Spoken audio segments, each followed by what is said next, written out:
Intro বলে খুব একটা বেশি সময় নষ্ট করবো না, আমি সরাসরি ভিডিওতে ঝাঁপিয়ে পড়া যাক, কারণ খুব বেশি ইন্টারেস্টিং অফারটা যেন হাতছাড়া না। স্ন্যাপড্রাগন 8s Gen 4 যুক্ত একটি চিপসেট আপনি কত টাকা প্রাইস পয়েন্টের মধ্যে বাংলাদেশের বাজারে আশা করেন? মেবি 45 কিংবা 47,000 টাকা প্রাইস পয়েন্টের কাছাকাছি। সাথে যদি আবার হয় 7,550 mAh মতো ম্যাসিভ একটি ব্যাটারি। ব্যাপারটা এখানে সীমাবদ্ধ নয়, তার সাথে একটা ফ্ল্যাগশিপ লেভেলের ডিসপ্লে থাকছে। হ্যাঁ, শুরুর দিকে স্মার্টফোনটির প্রাইস 45 কিংবা 47,000 টাকাও ছিল। অবশ্য ফার্স্ট লুক দেখে বুঝে গেছেন, আর বুঝে না থাকলে আমি Xiaomi Redmi Turbo 4 Pro এর কথা বলছি। এখন এতে সবথেকে বড় প্রশ্ন হচ্ছে বর্তমানে স্মার্টফোনটা কিন্তু দেশের বাজারে 28 কিংবা 30,000 টাকার মধ্যেই পাওয়া যাচ্ছে। এত ফ্ল্যাগশিপ লেভেলের একটি স্মার্টফোন তাও 28 কিংবা 30,000 টাকার মধ্যে পাওয়া যাচ্ছে। অবশ্য চোখ কপাল ওঠার মতন বিষয় ছিল, বাট এখানে কিছু নেগেটিভ বিষয় রয়েছে যা শুনলে জানি না আপনার স্মার্টফোনটি নেওয়ার ইচ্ছা থাকবে কিনা, যা আমি এই ভিডিওর সামনে স্টেপ বাই স্টেপ আলোচনা করবো। তাই ধৈর্য সহকারে ভিডিওটি দেখার আমন্ত্রণ রইল। আদারওয়াইজ আপনি অনেক কিছুই কিন্তু মিস করতে যাচ্ছেন। ফার্স্ট অফ অল ডিজাইন দিয়ে শুরু করে ব্যাকে কিন্তু মোটামুটি iPhone 16 সিরিজের মতন একটা ডিজাইন প্রোভাইড করেছে, তাই আমি ডিজাইন কম্পাউন্ডমেন্ট নিয়ে খুব একটা বেশি সময় নষ্ট করবো না। আপনার অ্যালুমিনিয়াম ফ্রেম আর গ্লাস ব্যাগের সাথে আসা স্মার্টফোনটি হাতে নিলে প্রথমত একটা ফ্ল্যাগশিপ ভাইব পাবেন। স্মার্টফোনটি হাতে নিলে আপনি বুঝবেন না যে এতে ব্যবহার করা হয়েছে 7,550 mAh একটি ম্যাসিভ ব্যাটারি। তবে হ্যাঁ, সিলিকন কার্বন টেকনোলজি ইউজ করা কিছুটা হালকা হয়েছে, যার ফলে তারা 8 মিলিমিটার থিকনেস আর 220 গ্রাম ওজনের মধ্যে কিন্তু কাজটা সেরে ফেলেছে। ব্যাটারি ব্যাকআপের ক্ষেত্রে এখানে কমপ্লেন করার সুযোগ থাকবে না, তবে আপনাকে এটাও মাথায় রাখতে হবে যেহেতু এটা সিলিকন কার্বন যুক্ত ব্যাটারি,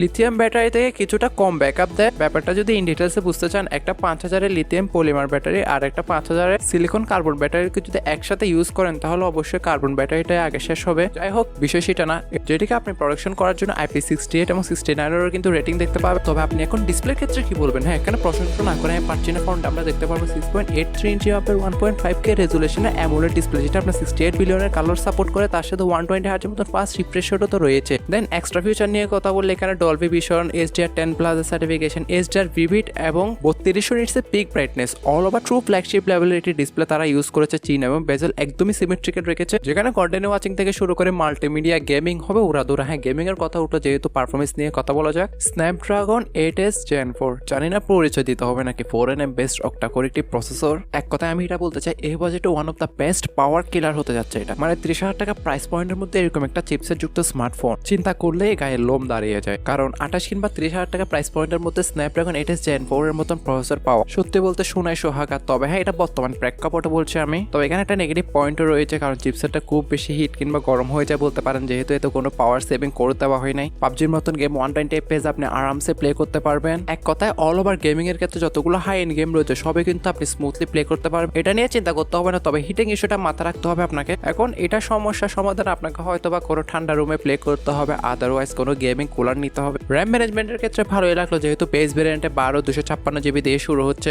সর্বোচ্চ 16 1TB পর্যন্ত অ্যাভেলেবেল রয়েছে। তবে বাংলাদেশের বেস ভেরিয়েন্টে আপনি পাবেন 28 কিংবা 30,000 টাকার মধ্যে, যেখানে থাকছে UFS 4.1 এর storage type, out of the box Android 15 আর ব্যাকএন্ডে থাকছে HyperOS 2, যেখানে আপনি আগামীতে Android 70 পর্যন্ত আপডেট পাবেন। এখন UI তে আসে আপনাদের চুলকায় থাকতে পারে, কারণ যেহেতু এটা আপনার চাইনিজ ভেরিয়েন্টের স্মার্টফোন, তাই নোটিফিকেশন ডিলের একটা প্রবলেম এখানে রয়েছে। ধরুন আপনি ইমো, হোয়াটসঅ্যাপ অ্যাপগুলো ইউজ করার ক্ষেত্রে যখনই আপনাকে কল দেবে, কল দেওয়ার কিছুক্ষণ পরে কিন্তু রিংটোনটা হবে। তাই খুব বেশি যদি ইম্পর্টেন্ট হয়ে থাকে আপনার নোটিফিকেশনটা, তাহলে সেক্ষেত্রে আপনি এটা অ্যাভয়েড করতে পারেন। যদি গেমিং এর ক্ষেত্রে মেন পারপাস থাকে তাহলে স্মার্টফোনটি চেক আউট করতে পারে। সর্বশেষ ক্যামেরা নিয়ে বললে 50 মেগাপিক্সেলের প্রাইমারি ও OI যুক্ত মেন সেন্সর, সেকেন্ডারিতে 8 মেগাপিক্সেলের একটি ultra wide, all over dual camera setup offer করছে আমাদেরকে এই বাজেটে। তার সাথে ব্যাক ক্যামেরা দ্বারা সর্বোচ্চ 4K তে 60 FPS ভিডিওগুলো শুট করতে পারবে। অল ওভার ক্যামেরা কোয়ালিটির ক্ষেত্রে আপনারা কিছু এক্সাম্পল স্ক্রিনে দেখতে পাচ্ছেন। সাথে দেওয়া হয়েছে ফ্রন্ট ফেসিং 20 মেগাপিক্সেল একটি সেলফি ক্যামেরা। এখন যদি এক কথায় ক্যামেরা কোয়ালিটি নিয়ে বলেন তাহলে খুব একটা যে সন্তুষ্ট করবে তা না, এটা মূলত পারফরমেন্স সেন্ট্রিক একটা স্মার্টফোন, তবুও যা দিয়েছে যথেষ্ট দিয়েছে। দেন এক্সট্রা ফিচার নিয়ে কথা বলে এটা আপনার 90 ওয়াটের ফাস্ট চার্জিং স্পিডকে সমর্থন করে, পাশাপাশি স্টুডিও স্পিকার থেকে শুরু করে আয়ার ব্লাস্টার, NFC এসব প্রয়োজনীয় জিনিস কিন্তু এখানে পাচ্ছেন।